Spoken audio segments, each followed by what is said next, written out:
Hello everyone, आप सभी का स्वागत है क्रिकेट एडिक्टर के इस बेहद ही खास प्रोग्राम में, जहां हम बात करेंगे आईसीसी T20 वर्ल्ड कप के पहले सेमीफाइनल जो कि खेला जाएगा न्यूजीलैंड और पाकिस्तान के बीच। इस मैच के बारे में बातचीत करने के लिए हमारे साथ मौजूद है पूर्व भारतीय cricket team manager and also the head coach of Zimbabwe cricket team Lalchand Rajput ji. Thank you so much Lalchand ji for joining अस।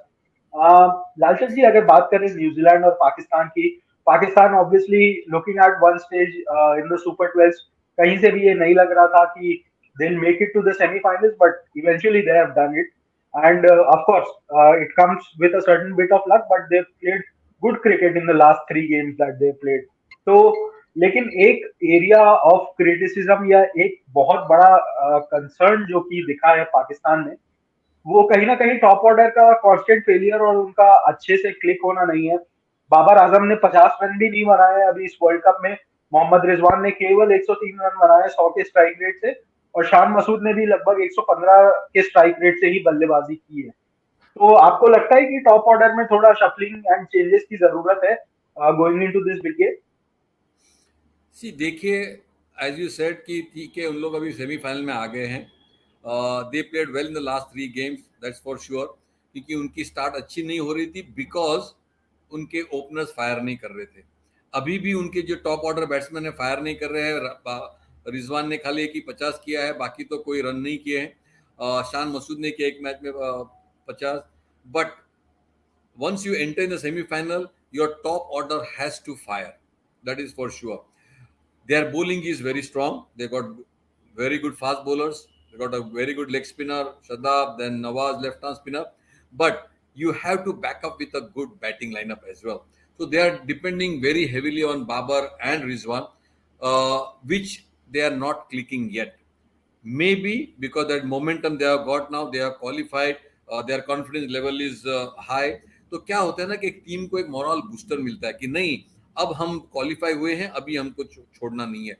तो जब वो एटीट्यूड आती है ना, तो देन बैट्समैन भी फायर करने लगते हैं। तो होपफुली पाकिस्तान यही सोचेगी कि हमारी टॉप ऑर्डर फायर करे, बिकॉज हर टाइम उनको शदाब मैच नहीं जिता देगा, यू नो, मिडिल ऑर्डर में आके, या शान मसूद नहीं जिताएगा। हमेशा बॉलर एक करते हैं, जिताते हैं, लेकिन कहीं ना कहीं तो बैट्समैन को आपको रिस्पॉन्सिबिलिटी लेना ही पड़ेगा। The form Babar is going is definitely not good for Pakistan cricket, but he is such a good player. I am sure he will be looking at semifinal, क्योंकि एक बहुत बड़ा स्टेज है। तो बड़ा स्टेज में sometimes this big players start firing. So hopefully Babar start firing. Once he start firing, then it become easy for Pakistan. बिल्कुल। Pakistan fans के नजरिए से तो वो यही होप करेंगे कि जो दो उनके प्रमुख खिलाड़ी है वो वापस फॉर्म में आ जाएं। बहुत ही इंटरेस्टिंग एक फैक्ट है लालचंद जी, मोहम्मद रिजवान जो कि अभी पिछले साल वर्ल्ड नंबर 1 T20I बैटर थे, इस साल भी उन्होंने वो पोजीशन डोमिनेट की। जब वे इंटरनेशनल क्रिकेट में उन्होंने T20 क्रिकेट में डेब्यू किया था तो वो ओपन नहीं किया करते थे, उन्हें ओपनिंग करवाई गई। और शान मसूद जो कि एक रेगुलर ओपनर है T20 क्रिकेट में, चाहे वो T20 ब्लास्ट हो या डोमेस्टिक सर्किट हो, उनको अब थर्ड नंबर पे बैटिंग कराई जा रही है। अब इसको किस नजरिए से देखते हैं? क्या प्लेयर्स की रेप्यूटेशन पे प्लेयर्स को खिलाना सही है, या जिसको जो पोजीशन सूट होती है उसको उस पोजीशन पे खिलाना जरूरी है? सी देखिए, it's a need of the hour, जैसे बोलते हैं ना, टीम मैनेजमेंट का डिसीजन होता है कि आपको ओपनिंग में कैसे बैट्समैन चाहिए। See I give you two reasons. Shan Masood is not that aggressive as Rizwan. Okay, nowadays the buzz is that you have to play aggressive cricket, and aggressive cricket in the first 6 overs. They have to get to a score of 40 to 60 runs in the first 6 overs. Okay, where the wickets are not that easy for batting, so they hardly mess up with getting the 40 for 3 or 45 for 2 or 3. So they are really struggling. The reason why Rizwan started opening, because he had a very good run in Pakistan, and the series which we played, Asia Cup, उसमें उसने अच्छा किया था, so they kept on going. But according to me, it would have been a better position to get a left hand right hand combination, so that Babar or Rizwan comes at number 3 and then it. But Babar also takes little bit of time to get going. So opening is much better because of the field restriction, because of the power play. They can play their shots and make use of the power play so that they can get into that momentum. So I think the reason they must have decided, the think tank and the captain, ki let's go with Rizwan because he plays aggressive cricket. So that takes little bit of pressure from Babar's side also. Because if you look at Babar take little bit of time, to get going, or vice versa. If Babar starts going, then Rizwan is little bit calmer. He plays ones and twos. Then he starts hitting after a few overs. So that role, I think they must have been given. But again, because of Fakar Zaman injury, I think they are really struggling to get a number three player at number three, because Fakar Zaman was ideal number three, लेकिन वो injury के कारण नहीं खेल सके, तो इसीलिए उन लोग शान मसूद को 3 नंबर खिला रहे हैं. But that doesn't argue well for the team's perspective. बिल्कुल लालचंद जी, जैसे आपने बताया कि क्योंकि फकर रमान नहीं है इसलिए शायद पिछले कुछ समय से शान मसूद को खिलाया जा रहा था. हमने न्यूजीलैंड के और बांग्लादेश के साथ जो ट्राई सीरीज हुई थी उसमें भी शान को नंबर 3 पे ही बैटिंग करते हुए देखा था. इनफैक्ट जब इंग्लैंड पाकिस्तान गई थी तो उसमें भी शान मसूद नंबर 3 पे बैटिंग कर रहे थे. बट लालचंद जी, कहीं ना कहीं अब जब से फकर जमान इंजरी के बाद बाहर हुए, मोहम्मद हारिस को नंबर 3 पे प्रमोट किया गया इन the last couple of matches. And उन्होंने फायरिंग की है बैट से. ऑब्वियसली बड़े रन्स नहीं आए, but his runs have come at a very good strike rate. तो आपको लगता है कि टीम मैनेजमेंट के पर्सपेक्टिव से एक लैक ऑफ क्लैरिटी है? क्योंकि अगर आप फकर जमान के इंजरी के कारण शान मसूद को पिछले 2 महीने से नंबर 3 पे खिला रहे हैं, and when he gets out of the tournament आप उनको नंबर 4 पे डिमोट कर देते हैं, and him being an opening batsman, क्या ये उनके कॉन्फिडेंस को भी हैम्पर नहीं करेगा? See, it becomes very difficult for the batsman, to be very honest, because you are a specialized opener, then you are moved down to 3, then from 3 you are moved down to 4. That shows that the team management doesn't have confidence in him. That is why they are moving. There may be another reason that he can hold the team through like an anchor, because they were losing early wickets. In the power play, 2-3 wickets they were losing early. So they may be saying that Shan Masud is the guy who can take that role, play that role as an anchor man, and then he can bat through. Maybe that is the reason, but it is difficult for an opener to keep on shifting his batting number. Definitely अब देखना interesting होगा कि semifinal जैसे बड़े मुकाबले में क्या मोहम्मद हारिस को ही नंबर 3 पे खिलाने का रिस्क लेते हैं, या दे go ahead with Shan Masood eight number 3. एक और इम्पोर्टेंट प्लेयर, इनफैक्ट इस साल कहे तो T20 वर्ल्ड कप में पाकिस्तान के लिए जो सबसे मोस्ट वैल्यूएबल प्लेयर रहे हैं लालचंद जी, वो कहीं ना कहीं शादाब खान रहे हैं. जिस तरीके से उन्होंने बैट से भी 75 रन का कंट्रीब्यूशन है थ्रू आउट द टूर्नामेंट, अभी तक 10 विकेट भी ले चुके हैं. आपको लग रहा है कि बड़े गेम में वो क्रूशियल साबित होंगे, considering how Sydney's wicket has performed in the last few games, specially in T20 world cup? See, he is just like an Afridi, पहले जैसे अफरीदी बुलिंग लेग स्पिन डालते थे और बैटिंग में he could change the course of the game. See, he is playing that role now. Because in the middle order वो आते हैं और क्विक रन बनाते हैं और पूरा गेम का मोमेंटम चेंज करते हैं. बॉलिंग तो अच्छे डालते हैं, फील्डिंग ब्रिलियंट, विकेट भी देखो अब तक ज्यादा विकेट 10 विकेट के ऊपर लिए हैं. तो he is a crucial factor in the middle order. मुझे लगता है कि शादाब खान अच्छे मैच में बहुत क्रूशियल होंगे. उनकी बॉलिंग भी बहुत क्रूशियल और उनकी बैटिंग भी बहुत क्रूशियल होगी. और मुझे लगता है कि ही will be the x factor in the Pakistan team. चलिए, देखना इंटरेस्टिंग होगा पूरी लाइनअप में से कौन से प्लेयर परफॉर्म करते हैं. एक इम्पोर्टेंट प्लेयर है जिन पे हमेशा इनफैक्ट प्लेयर के टूर्नामेंट में आने के पहले लाइमलाइट बनी हुई थी, and throughout his stint he has been in the limelight, Shaheen Shah Afridi. Although last match में 4 विकेट्स पिक किए लालचंद जी उन्होंने, बट क्या ओवरऑल आप जिस तरीके से उनको बॉलिंग करते हुए दिख रहे हैं, अपने पुराने रिदम में शाहीन शाह अफरीदी नजर आ रहे हैं? क्योंकि अगर वो है तो स्पीडोमीटर पे तो एटलीस्ट वो नहीं नजर आ रहा है. तो कहीं ना कहीं उनकी स्पीड में भी बहुत ड्रास्टिक डाउनफॉल आया है, और उस रिदम से बॉलिंग करते हुए नजर नहीं आ रहे. स्पेशली एक वीडियो क्लिप भी वायरल हुआ था जहां जिम्बाब्वे के अगेंस्ट दूसरा रन लेने में लिम्प भी कर रहे थे वो.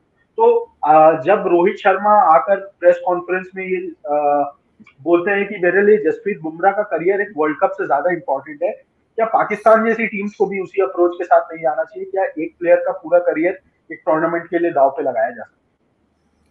See, देखिए, इट्स टूर्नामेंट के ऊपर we can not compare Bumrah injury with his injury. We don't know उसका इंजरी कितना सीरियस था, कितना it's damaging, we don't know.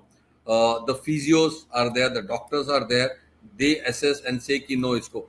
लेकिन यस, एक तो सही था कि जब वो टूर्नामेंट स्टार्ट हुए वो लय में नहीं लग रहे थे, उनकी बॉलिंग में काफ़ी पेस में घटा थी, क्योंकि वो पेस से नहीं डाल रहे थे, उनके बॉल स्विंग भी इतने नहीं हो रहे, जैसे कि आपने कहा और हम देख भी रहे हैं कि जैसे जिम्बाब्वे के अगेंस्ट उसने इतनी अच्छी बॉलिंग नहीं डाली. लेकिन जैसे मैं हमेशा कहता हूँ कि बड़े प्लेयर बड़े मैच प्लेयर होते हैं, जैसे बड़े मैच आती है तो वो परफॉर्म करने लगते हैं और उनको बड़े स्टेज चाहिए होता है. लास्ट मैच में यस वो उनके पहले जैसे नहीं, लेकिन वो लय में दिखे, वो स्लोली लय में आ रहे हैं. देखो लास्ट मैच बहुत क्रूशियल था उनके लिए, it was like a quarter final, अगर वो हार जाते तो वो टीम क्वालिफाई नहीं होते. तो उसमें 4 विकेट लिए, लेकिन उनका जो पेस था अभी भी उसका पेस नहीं है, लेकिन वो स्लोली बिल्डअप कर रहे हैं. आप देखना भी कल सेमीफाइनल मैच में he will go all out, because it's the last game, because if they lose they will be out. So he has to really bowl. और ये बड़े प्लेयर ना हर एक गेम में they start building up their bowling unit plus building up their pace as well. अब देखेंगे क्योंकि last match में से 4 विकेट लिए, that momentum, that confidence, he will bowl better in this game because this will be the semi-final game for them. Absolutely. Lalchand ji, अगर बात करें New Zealand की स्क्वाड की, तो एक खिलाड़ी जिसने जैसे ही टूर्नामेंट स्टार्ट हुआ सबको चौंका दिया एक तरीके से, फिन एलन. मिचेल स्टार्क से उनके पहले ही ओवर में स्लोवर गेंदबाजी करवाने लगे वो, जिस तरीके से फिन एलन ने उनको अटैक किया. बट एक रीजन ऑफ कंसर्न कहीं ना कहीं न्यूजीलैंड के लिए ये रहा है कि फिन एलन ने अब तक इस टूर्नामेंट में 94 रन बनाए और उसमें से 42 रन उनकी पहली पारी में ही आ गए थे, तो उसके बाद ज्यादा रन बने नहीं है. जिस तरीके की पाकिस्तान की बॉलिंग यूनिट है, आपको लगता है कि बहुत ज्यादा दारोमदार फिन एलन, डीवेन कॉनवे और केन विलियमसन पे रहेगा, जो न्यूजीलैंड का टॉप 3 है? सी देखिए, वर्ल्ड कप के पहले पाकिस्तान न्यूजीलैंड गई थी, उन लोग सीरीज खेले, उनको पता है इनकी बॉलिंग लाइनअप क्या है. शाहीन अफरीदी नहीं खेले, लेकिन बाकी सब बॉलर्स को उन लोग खेले थे, so they have a very fairly good idea about their bowling. Finn Allen एक एग्रेसिव बैट्समैन है. Again see in T20 it's a role you play, you have given, एक हर एक प्लेयर को रोल दिया था. फिन एलन को role दिया है कि आपको जाके पावर प्ले में अटैक करना है at a strike rate of more than 150 और 120 के ऊपर करना ही है. तो इसीलिए वो चांस लेते हैं, बिकॉज उनके पास कॉनवे है, उनके पास ग्लेन फिलिप्स है, उनके पास डारल मिचेल है, so they got a deep batting. एक ही कंसर्न है, विलियमसन जो उनका कप्तान है वो फायर नहीं कर रहा है, but he is there again anchor man, he holds the team together. उसके साथ रिवॉल्व करते हैं जो कि हिटर्स है, जैसे पिंच हिटर्स है या स्ट्राइकर्स है, फिनिशर्स है. So he plays that anchor role and bats deep till the 15th over. So वो बहुत क्रूशियल होगा. बॉलिंग वाइज डेफिनेटली पाकिस्तान की बॉलिंग को पता है, हरीश राव डाल रहे हैं, देन नवाज है, नसीम शाह है, शदाब खेले हैं, so they are much accustomed to you. But yes, it's a semi-final game. Semi-final game is anybody, because it's just one game at a time. You got to be really smart. You got to be tough mentally, because there will be pressure. So you got to control your nerves. And I think this match will be a match. Whoever controls their nerves better, they will win. Absolutely. Lalchand ji, आपने Williamson की बात की, बहुत struggle करते हुए नजर आए of late. T20 cricket में उनके स्टैट्स भी बहुत अच्छे नहीं है. आपने जैसे कहा लालचंद जी कि एंकर का रोल निभाते हैं वो, बट कभी ना कभी उस कोशिश में क्या आपको लगता है कि वो टीम का जो कॉज है उसको सैक्रिफाइस कर दे रहे हैं, जिस तरीके के स्ट्राइक रेट से स्पेशली वो खेल रहे हैं? क्या एक एंकर का रोल ये भी नहीं होता है कि वो जो नया बल्लेबाज आया है उसके ऊपर से प्रेशर हटाए, रादर देन डॉट बॉल्स खेल के वो प्रेशर बिल्ड करें? तो आपके हिसाब से कितना इम्पोर्टेंट उनका रोल, और क्या आपको लगता है कि हम एक डिफरेंट स्ट्रैटेजी या डिफरेंट अप्रोच देख सकते हैं कल के गेम के?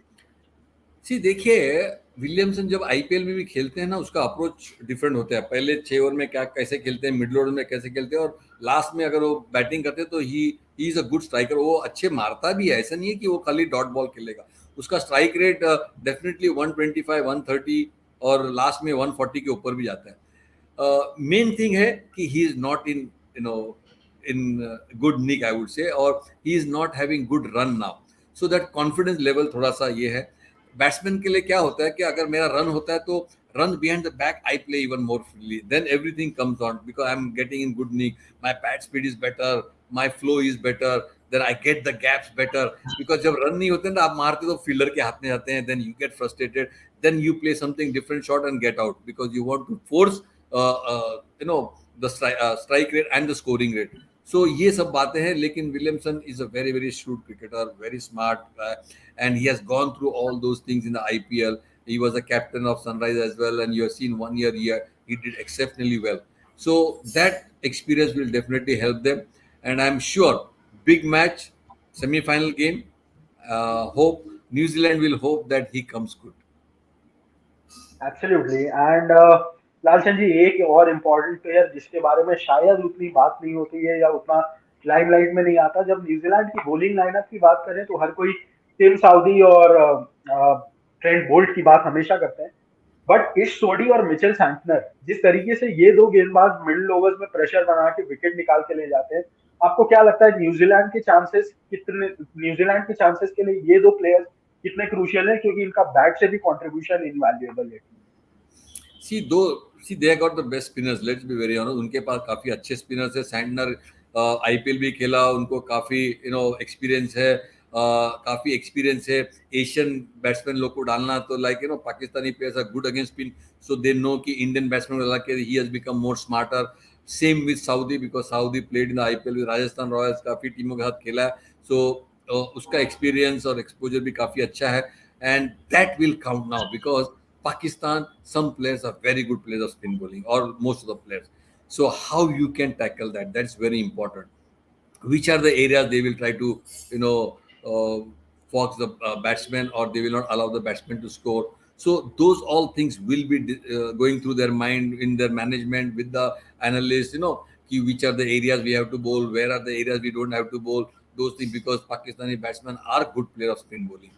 So it will be a battle. Again, I would say it is a battle of wits, but again, who controls or who keeps their nerves cool? Because Pakistani batsmen will take chance against the spinners, but you got to be cool and calm, because once they go after you, you don't have to panic and bowl here and there. So that will be the key, because these two bowlers are experienced, and I think it will be a very very good game, because tactical wise, very good New Zealand. Execution wise, very good. But now it will depend upon the nerves. Whoever shows character and keeps their nerves cool, that team will win. Let's see tomorrow which team has got more character. Lalchan ji, as far as your predictions are concerned, your final predictions, क्या लगता है कौन सी team जा रही है इस बार final आपके हिसाब से? I think it's a 50-50. I would do it, because it's because Come the on, way Lalchan ji, you got to give a better answer. I'll come on to that. Okay, because Pakistan, the way they have come, they are showing that character, and because some teams when they lose and then come, they become much better in the. I feel that I'll go for Pakistan definitely, because I feel that they are in good nick, because they have won that thing. But again, I keep on saying no favorites. The team which plays better on that particular day will win. But I have got a feeling that Pakistan will win, but it will be a close game. It will not be an easy game. Very interesting choices there, and definitely जो India Pakistan के fans हैं उनके लिए तो there can't be a better sight than watching an India versus Pakistan final. So hopefully they qualify, and on the next day we qualify as well, and we see a crackerjack of a competition. Thank you so much, Lalchan ji, for joining us for this lovely conversation, and we'll keep up with you guys for further such episodes as well. Thank you so much. Thank you, Priyam. Thank you very much.